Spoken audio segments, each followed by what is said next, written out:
वास्तु की ये तात्विका शंकराचार्य जी ने लिखकर भेजी है। इस परंपराओं के लगभग कार्यकर्ता वर्ग तो बहुत थोड़ा है और सारे दिशा निर्देशों का पालन करने का प्रयास किया गया। संजय शर्मा हमारे साथ जुड़े हुए हैं। संजय, पूरे विधि विधान के साथ पूजा संपन्न हुई। संजय,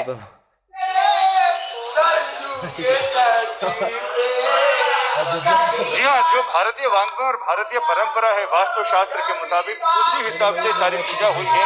वास्तु देवता की पूजा हुई और इसके साथ शांति पाठ हुआ। शांति पाठ के बाद फिर उन शेषशाही भगवान की पूजा हुई और शेषनाग की पूजा के बाद अनंतशाही विष्णु जिनको कहते हैं, जो शेषनाग पर जो शयन करते हैं, तो अनंत शेषनाग की पूजा हुई और इसके बाद फिर कूर्म और वराह की पूजा हुई, जिनके दांत पर, वराह भगवान के दांत पर पृथ्वी है और कूर्म अवतार में भगवान ने अपनी पीठ पर पृथ्वी को धारण किया है। तो पृथ्वी पे जो भी निर्माण कार्य होता है इनको रोक रहे हैं। योगी आदित्यनाथ बोल रहे हैं। उत्तर दिशा सरजो पावने, जिस अवधपुरी का एहसास कराने के लिए 5 शताब्दियों की इस बहुप्रतीक्षित तिथि को हम सबको 135 करोड़ भारतवासियों को और पूरी दुनिया के अंदर भारत के प्रति, भारत के सनातन धर्मावलंबियों के प्रति शुभेच्छा का भाव रखने वाले उन सभी नागरिकों और महानुभावों की इन भावनाओं को मूर्त रूप देने का श्रेय और यह अवसर जिस महापुरुष के कारण आज हम सबको प्राप्त हुआ है, भारत के यशस्वी प्रधानमंत्री आदरणीय नरेंद्र मोदी जी, उत्तर प्रदेश के माननीय राज्यपाल श्रीमती आनंदीबेन पटेल जी, हमारे विचार परिवार के प्रमुख राष्ट्रीय स्वयंसेवक संघ के सरसंघ चालक सरदेव डॉक्टर मोहन राव भागवत जी, श्री राम जन्मभूमि तीर्थ क्षेत्र न्यास के अध्यक्ष पूज्य महंत नृत्य गोपाल दास जी महाराज,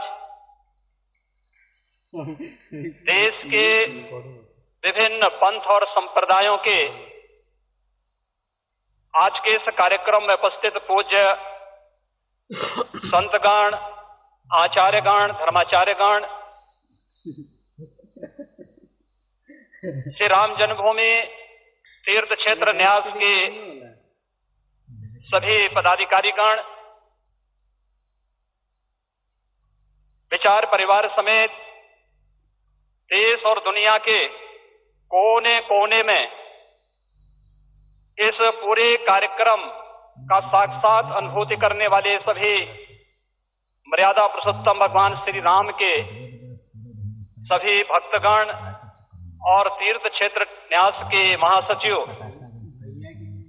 श्री चंपत राय जी, मैं आदरणीय प्रधानमंत्री जी का मर्यादा पुरुषोत्तम भगवान श्री राम की इस पावन धरा पर 5 शताब्दी की इस बहुप्रतीक्षित लंबे संघर्ष और साधना की सिद्धि की स्मृति के अवसर पर भूमि पूजन और कार्य शुभारंभ के इस अवसर पर उत्तर प्रदेश के इस धराधाम पर 7 पवित्र पुरियों में से एक अवधपुरी में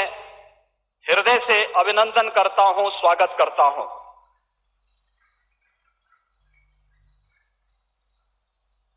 500 वर्षों का एक लंबा, बड़ा और कड़ा संघर्ष साधना, लेकिन भारत के लोकतांत्रिक मूल्यों, भारत की न्यायपालिका और भारत की कार्यपालिका की ताकत शांतिपूर्ण ढंग से, लोकतांत्रिक पद्धति से और संविधान सम्मत तरीके से समस्याओं का समाधान कैसे हो सकता है। आदरणीय प्रधानमंत्री जी के नेतृत्व में भारत ने दुनिया की सभी ताकतों को इस बात का एहसास कराया है और यह दिन हम सबको, पूरे भारतवासियों को इस शुभ घड़ी का एहसास कराने के लिए, क्योंकि इस घड़ी की प्रतीक्षा में हम सब की कई पीढ़ियां चली गई। पूज्य संतों ने, अनेक महापुरुषों ने, अनेक वीरांगनाओं ने अपना बलिदान दिया और वे एक ही तमन्ना लेकर के अपनी आंखों के सामने ब्रह्मांड नायक मर्यादा पुरुषोत्तम भगवान श्री राम के भव्य मंदिर के निर्माण के कार्य को हम अपनी आंखों के सामने देख सकें। लेकिन संघर्ष चलता रहा, साधना चलती रही, अनवरत ये कार्यक्रम चलते रहे, लेकिन लोकतांत्रिक मूल्य और आदर्शों की रक्षा करते हुए संविधान सम्मत तरीके से, शांतिपूर्ण तरीके से इसका समाधान का मार्ग निकल सकता है। आदरणीय प्रधानमंत्री जी की सूझबूझ और दूरदर्शिता के कारण आज पूरे भारतवासियों को यह गौरव की क्षण का अवकाश होने का अवसर प्राप्त हुआ है। मैं इसलिए उनका आज के इस अवसर पर हृदय से अभिनंदन करता हूं, उनका हृदय से स्वागत करता हूं। भाइयों बहनों, हम सब गौरवान्वित हैं इस बात को लेकर के कि अवधपुरी के बारे में जो सपना हम सब ने देखा है, मुझे लगता है कि उस बात का एहसास 3 वर्ष पहले उत्तर प्रदेश की इस अवधपुरी में दीपोत्सव के कार्यक्रम के साथ आप सब ने भी महसूस किया होगा। दीपावली का अवसर अवधपुरी के साथ जुड़ सके, अयोध्या के साथ जुड़ सके और उस कार्यक्रम को उस रूप में जोड़ने के लिए जो कार्यक्रम प्रारंभ हुआ था, आज उस कार्यक्रम की सिद्धि के रूप में आदरणीय प्रधानमंत्री जी के कर कमलों से इस अवसर पर श्री राम जन्मभूमि के भव्य और दिव्य मंदिर के निर्माण कार्य के भूमि पूजन और कार्य शुभारंभ का यह पवित्र पल भी हम सबको देखने का अवसर प्राप्त हुआ है। यह कार्य श्री राम जन्मभूमि तीर्थ क्षेत्र न्यास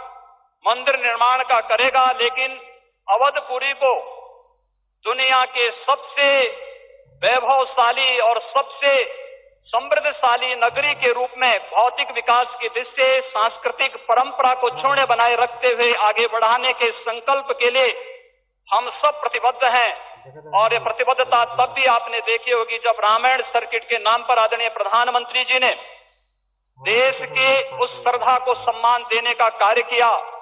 स्वदेश दर्शन के नाम पर यहाँ के घाटों के सुंदरीकरण के कार्य को आगे बढ़ाने का कार्य हुआ और राम कथा के साथ साथ अन्य तमाम प्रकार की गतिविधियां यहाँ पर चलती हुई दिखाई दी और आज उसकी एक महत्वपूर्ण कड़ी के रूप में हम बहुप्रतीक्षित स्थिति के अवसर पर आदरणीय प्रधानमंत्री जी का हृदय से अभिनंदन और स्वागत करते हैं। हम सब के लिए आज का यह दिन अत्यंत भावनात्मक दिन है। यह हमारे लिए उमंग और उत्साह का दिन भी है और हम सब के लिए इसलिए भी यह दिन अत्यंत महत्वपूर्ण है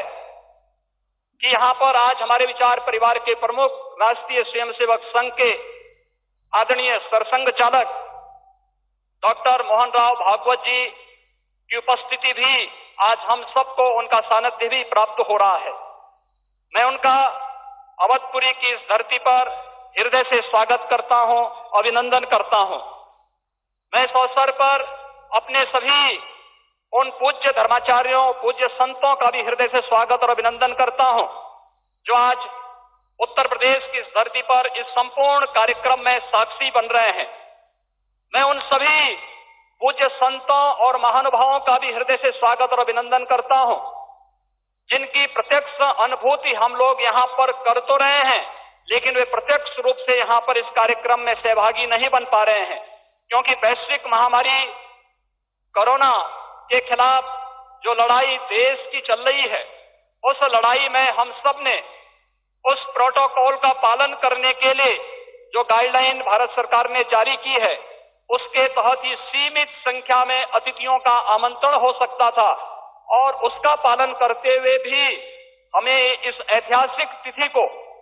देश और दुनिया के सामने प्रस्तुत करना है। इस भाव के साथ मैं उन सभी महानुभावों का हृदय से स्वागत करता हूं। उन सबको किसी न किसी रूप में हम आने वाले कार्यक्रमों में सहभागी बनाने का आयोजन आने वाले समय में इन वर्षों में करेंगे कि उनकी उपस्थिति प्रत्यक्ष अनुभूति अयोध्या में हो सके, और उनकी प्रत्यक्ष अनुभूति के माध्यम से यह कार्यक्रम अवधपुरी को जो गौरव मिलना चाहिए, इस गौरव को हम आगे बढ़ा सकें। हम सब के लिए आज का दिन इसलिए भी महत्वपूर्ण है। यह कार्यक्रम केवल मंदिर निर्माण के कार्यक्रम का शुभारंभ ही नहीं, एक उस भारत को एक दुनिया के सामने प्रस्तुत करने का भी एक अवसर है,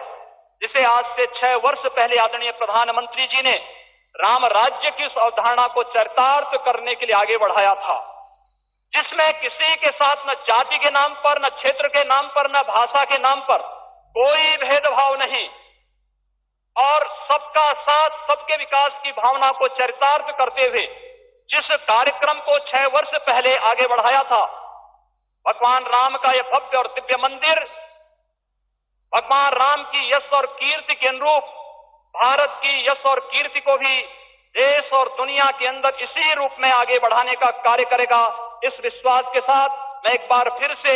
आज के इस अवसर पर आदरणीय प्रधानमंत्री जी का, राष्ट्रीय स्वयंसेवक संघ के सरसंघ चालक जी का, अपने सभी माननीय अतिथियों का, पूज्य धर्माचार्यों का, संतगणों का, सभी महानुभावों का उत्तर प्रदेश की इस धरती पर, अवधपुरी की इस धरती पर हृदय से अभिनंदन करता हूं, स्वागत करता हूं। जय जय श्री राम। तो उत्तर प्रदेश के मुख्यमंत्री योगी आदित्यनाथ सभी का धन्यवाद करते हुए खास तौर पर प्रधानमंत्री का